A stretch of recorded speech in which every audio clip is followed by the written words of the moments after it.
what should I do first?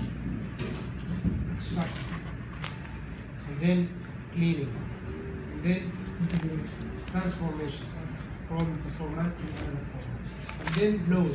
Load should, part of the load is integration, sorting, aggregation, summarization, and check the consistency, and then refresh. This is very important. This is the tire, and I think we discussed this, yeah? What's the difference between data mart and data warehouse? Yeah. The data marts are data warehouse is separated in different. Yeah. So it's a subset, yeah? Yeah, subset.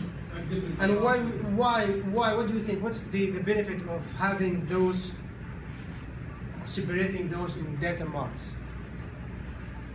To speed up the retrieval. Speed up, because now if you are focusing on a specific area, so either those area will be subjects, departments, maybe departments. Okay, so then I should, for example, have some tools available for this department and so on. So it's easy to access and also to speed up the access and to increase the performance.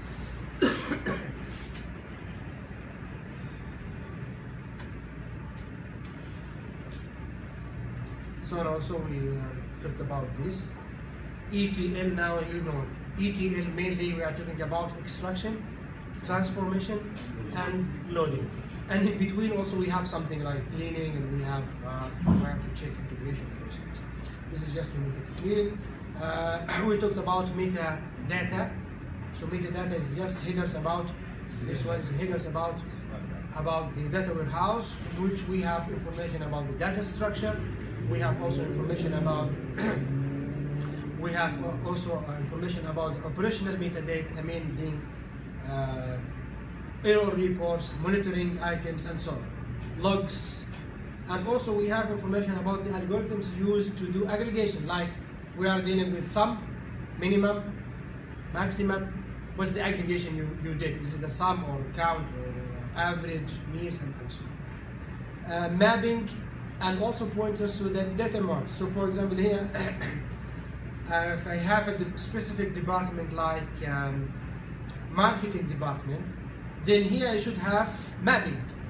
So if there is a query asking about the data from this department, what are the location for this data? What's the location for this data? Then those things, mapping should be having here. So we have a mapping for all. So these also, there are some information about the business data. Who is the ownership? I said that also some rules for charging, prices, and these items. Now for the model, we could have enterprise warehouse. So it means that we are caring about designing a warehouse for the whole enterprise, including all the departments. What do you think? What's the advantage and disadvantage of this model? It costs a lot in terms of the time, in terms of also the infrastructure. But it gives me an opportunity to analyze every details in the enterprise. The other way to do it is data mart. So I'm focusing on subset. The third one, which is, it means this one is good if we are working on a specific domain, and it could be dependent or independent. Dependent, it is a part of the warehouse. You have already data warehouse in general, then you are designing a data mart for a specific department. In this case, it is dependent. Independent, no. I have just something from the warehouse I have for the company, and also something from some data from external. In this case, it is independent. This is just to differentiate between independent and dependent. I could have virtual warehouse. What does it mean? So virtual, it means it's like a virtual layer in which I don't have inside servers and for data marts or data warehouse. Then in this case, I'm collecting information from the operational database, traditional database. But I have a layer that gives me views about the data I have. So only some of the possible summaries views may be materialized. It means can be calculated, because now you are doing something in a visual way. You don't have the actual data stored in a specific format like data warehousing, in which you can do anything. You can do minimum, maximum, count, all of these materialized operations or functions. Now you have visuals. Not you can't actually, because of what? The overhead, the cost. If the data already prepared, then it's easy to get the accumulated results. But if it's not prepared, to get accumulated results, average, whatever, then it costs, because you have to go to all the tables you have. Let's now talk about how can we actually start implementing or getting data warehouse if we have data. It's like in Excel sheet, flat tables, whatever. Then actually, first step I said to extract the data. What is the SQL function that allow me to extract the data from different resources? Select, yes, select. Then if you need to extract the data, you can just actually select, and based on the select, you will have a huge number of data. Then how can I make it closer to the data warehouse? Here we are speaking in traditional database. I have tables, yeah? And there is a link between tables based on primary keys, foreign keys, and then I have entity relation table. That's okay. Here, no, we have two items. Either we have a fact table. That fact table will include some of keys plus measures. Measures, you are creating data warehouse for what? To count some of the cells, for example. Then one of the measures is the total, the sum of cells. I care about how many students. Then my measurement is count function. It's not a sum, and so on. So what we will have actually dimension tables, and then we have fact tables. Dimension tables just referring to the categories I have. So if I care about the time, the product, location, then in this case I have 3 dimensions. And then in the fact table I have to keep the actual measurement. Now let's do all the possible combination of these dimensions. What I will have at 0 level, I don't have any combination. Yes, it means that I'm not doing any aggregation. I'm not accumulating anything regarding location or time. So the normal data, maybe I have snapshots, records per day. Yeah. So I have sales for this day. I have several records. There is no any aggregation. If I need to do aggregate for 1 day, then I have to sum per day. Per week, then I have to sum per week. If there is no aggregation, this is called level 0, and actually it's called Apex cuboid. Cube. I'm now trying to just generate a cube. You remember the cube in which I can view the data from different angles? Then I have Apex, it's level 0. I'll show you the details of this one and go back to this one. Like, see what I need at the end. I have all the data without any aggregation. This is level 0.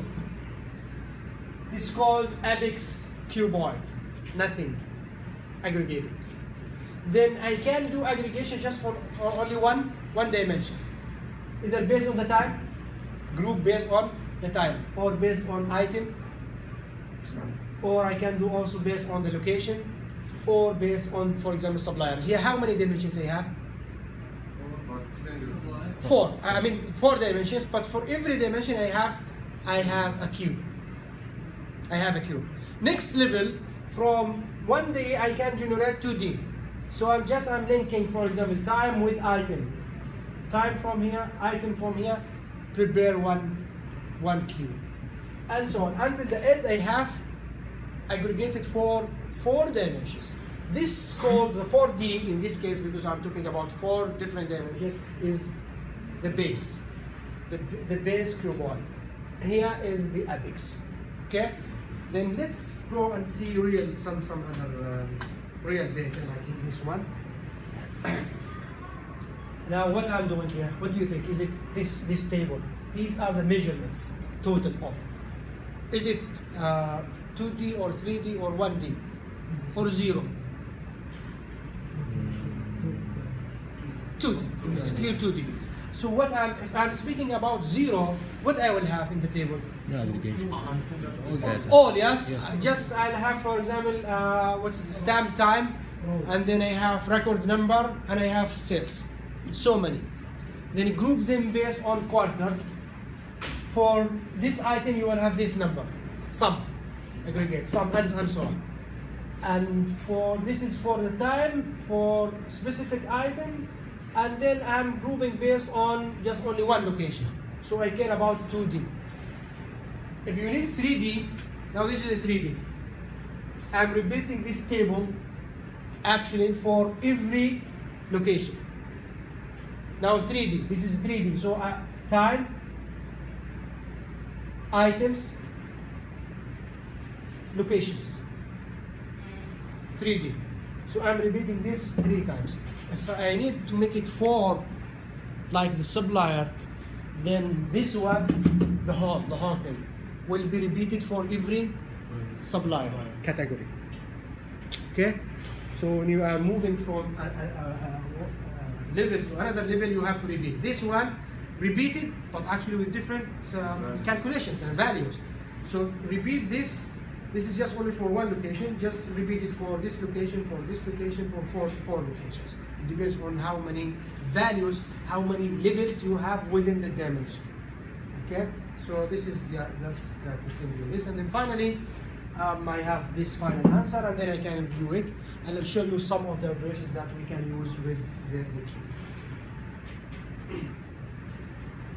By the way, how many cuboids I have here?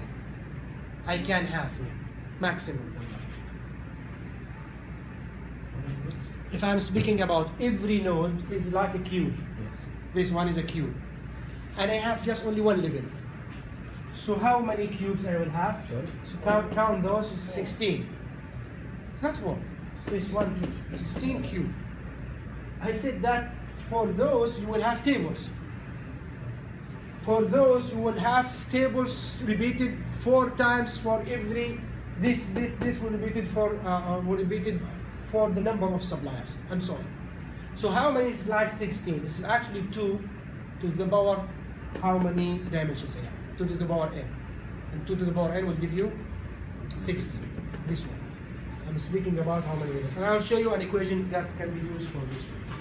So let's now see different way to implement this one. I'll show you what can you do with the cube.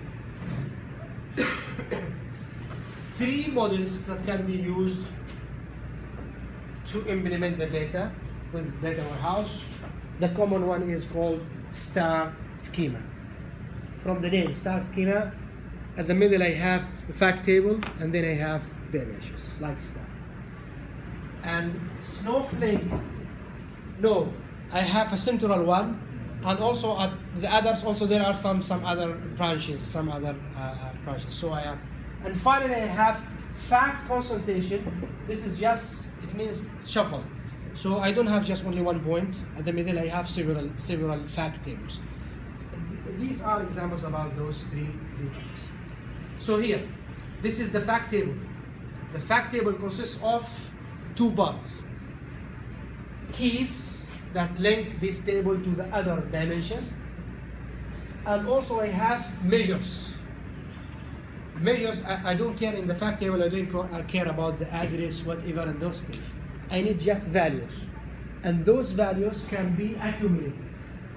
Like if I care about the sales, this is for sales. What do you think? I care about within this table.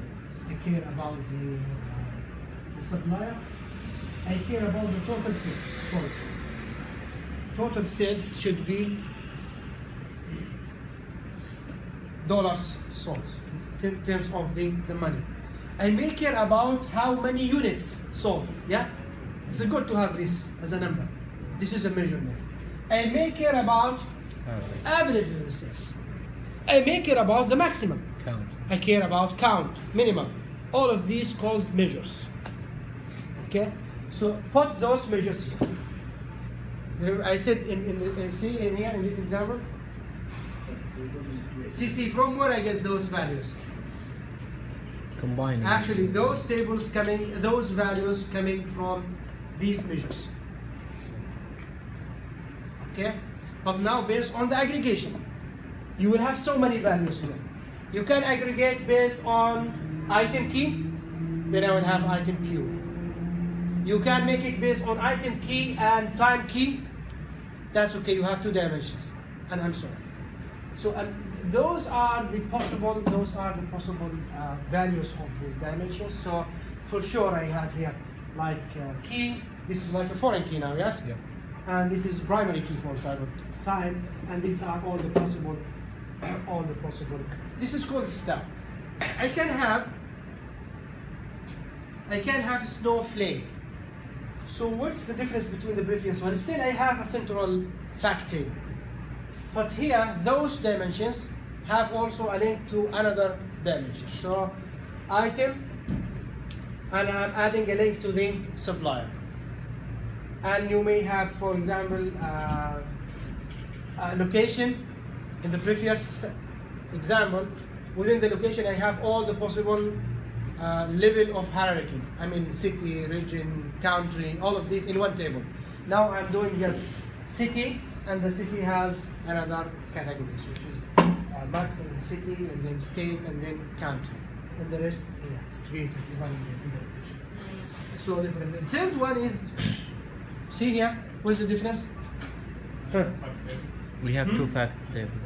I don't have just only one. It's not a star, it's not a snowflake. Then I have it's like a chuckle, concentration. So I have two more than one fact. What is the advantage of having 2 fact table? The fact tables, just for example, here I care about those measurements related to the sales, but I need another calculations for example, for the supplier. I don't need to mix those measurements and put them in one table. I'm just having measurements for the sales in one fact table for the sales, and measurements like when they are measuring the units. It's not this is a shipping fact. Okay. Yes. So I care about units shipped. I need to have analysis about what's going on with shipping. So how many units shipped, how the cost of shipping. So if you care about those things, it's not about of sales. It's about you need to keep them in a different table. Then you have this. But actually, the common strategy or model is the step. You focus on one fact table, and then within that fact table, you have to get the measurements and then do the rest of the calculations. Okay. We already talked about how can you come up with a hierarchy. So, for example, if I'm talking about the location, then I have those levels of hierarchies. Now let's talk about measures. The measurements, those count, average, mean, median, and all of these. We can just categorize them into three parts. Distributive, from the name, those calculations can be obtained based on the distribution of the data. So for example, if I need to have a sum of units sold in a specific data warehouse, from where I can get those? Just from the data, I need to sum those numbers. Just because those numbers distributed over several items, I need to get the sum of those distributions. So for example, let's say already I have calculated the sum for per month. Now I received a query to calculate the sum per quarter. From where I can get the sum? From the previous level. So I have the sum per month, then I can just accumulate from month 1 to month 4 and so on, 3, and then from 4 to 6 and so on. So it means that they are distributed, and then I can get them directly from the data. But sometimes it's possible to do just distributive only. you need to do some algebraic, some calculations like division and multiplication and those things. Like what? How can we calculate the average? Counts over the Count, no, sum over count, yes? Sum over count. So what I'm doing here, I'm using the distributive function plus some functions, or algebraic functions, which is division. Then this case it is, yes, algebra. The holistic is not distributive, and you can come up with a calculation with just algebraic. You need like the median. The average, I can just say sum over count. That's okay. I have distributive. What about the median? The sum over 2. No, Sum over count. not over. The middle count or take First of all, I have to order, yes? Then I have to consider, because I'm talking about the median. So I mean, you can't calculate it directly from those distributive functions. Then this is called a holistic. Actually, you have to go to the history, to the whole thing, to get it. Okay? So this is an example. Another example about the mode, the frequency. something. The frequency. Occurred in the data. Then you have to go to the history to count. It's impossible to come up with answer from the previous calculated or aggregated values. You have to go back and do it. Also the rank. What's the rank of this number given n numbers? Now you have to go and then compare it with all to see is it the first, the second, the third, and then so on. So these are examples about this.